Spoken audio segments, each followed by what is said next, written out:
Well, I just finished watching that new Nintendo Direct, which was disappointing to say the least. In a time where Nintendo Directs have been nothing but solid, this one felt extremely underwhelming. Maybe I just need some more time to mull it over in my head, but I think that the lack of new announcements makes this Direct by far the worst Direct we've had in many years. But before I go on about how much I disliked this Direct, let me talk about the few things that I actually enjoyed. My favorite announcement of the entire Direct by far was the 3D Kirby game. I think the Forgotten Land is positively dripping in potential and could very well turn out to be the best Kirby game of all time. Although the game seems to be very early on in development, judging by the footage shown, I think it looks gorgeous. Overall, Kirby is absolutely moving in the right direction.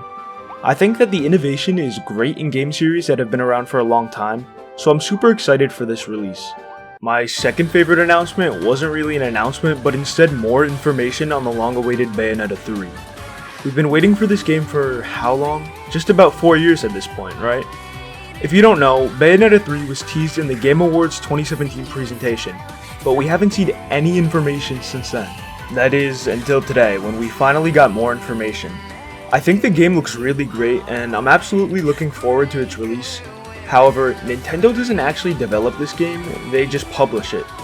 So, what exactly does Nintendo themselves have to show in this Direct? Well, aside from what we already covered, the only things they really show are the Smash Final Fighter announcement, Age of Calamity DLC, and the Animal Crossing presentation. However, two of these three things we don't actually get any information on. The Final Fighter for Smash Bros. And the Animal Crossing information will both be showcased in future presentations, so we actually didn't get much value from these announcements. As for Age of Calamity, I absolutely adore that game. It's one of my favorite games from 2020, but I can't ignore the fact that the only announcement made today was related to the DLC, which was already announced. There's not really much more that they could have shown for this Hyrule Warriors game, but I have to acknowledge that this isn't enough to carry the Direct. There isn't enough new content here to warrant the claim that this Direct was good by any means. And that brings me to my major gripe with this Direct. Nintendo hardly had anything to show. Like I said, the Kirby announcement was really cool, but that's really all Nintendo had to show from themselves.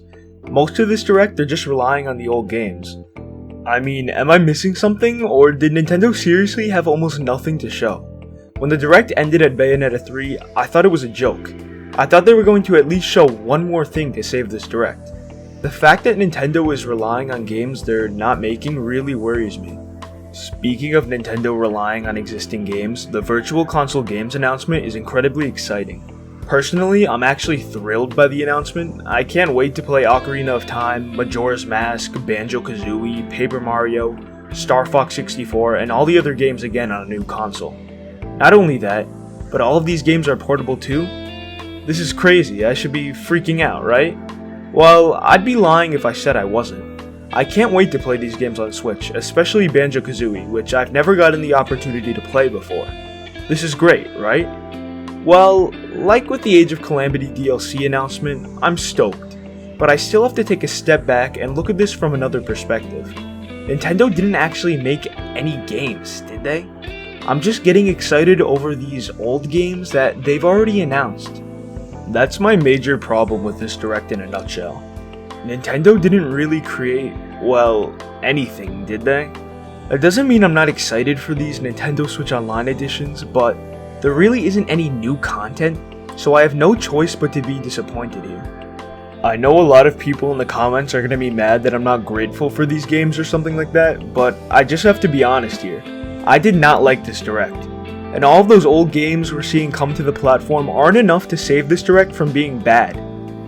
Now, I know that Nintendo's working hard on other games, some of which they showed in the Direct, some of which they didn't, but for a company with billions upon billions of dollars and the insane success of the Switch, which is consistently breaking records, they really don't have anything new to show. This just gives me major deja vu that worries me quite a bit. Let me explain. As the years pass, it's becoming more and more apparent that the Switch is the modern day reflection of the Nintendo Wii. In a nutshell, when Nintendo released the Wii after the failure of the GameCube, They started off by making crazy great games that everyone loved, and then as time passed, they just started making less and less games and innovating less and less as well. Sound familiar? In this scenario, the GameCube would be the Wii U, and the Wii would be the Nintendo Switch. The Wii released fantastic games like Mario Galaxy, a big new 3D Zelda, a popular Smash Bros. Game, and more. The Switch similarly had Mario Odyssey, a big new 3D Zelda, and a popular Smash Bros. Game. See the comparison? Both of these consoles started off very strong, as if Nintendo needed to prove themselves after the relative failure of their previous console. Then, while witnessing all of their hard work pay off, they took a step back and relaxed. They dramatically slowed down the production of the Wii games they developed, and it seems the exact same thing is happening with the Switch. So what, you might be asking? The Nintendo Switch has a fantastic library, so why would they need to consistently pump out new games? Well, the answer, in my opinion, is for the loyal consumers. It's been a long time since we've gotten a big new Nintendo game, causing a lot of people, including myself, to think that they were very busy working on games to come, but as reality has shown us today, that's not necessarily the case. Even from a business perspective, did you see where taking it easy led them when they did it with the Wii? It's possible that, in culmination with other things, not releasing frequent Nintendo-developed games on the Wii hindered the size of their hardcore fanbase, and therefore played a role in the failure of the Wii U. All in all, let's just hope this Direct was an excusable hiccup and Nintendo speeds up their game production soon. That being said, comparisons to the Wii aside, this Direct was just not good. I wouldn't call it the worst Direct of all time or anything like that. There were definitely worse ones in the Wii U era, but it was extremely disappointing. With that being said, I've talked for long enough, so it's time to wrap up this video. Am I crazy and this is actually the best Direct of all time? Did this Direct make you vomit and doubt the future of Nintendo? Let us know in the comments down below. Until next time, this has been Matt with Game Domain, signing out. See you in the next video.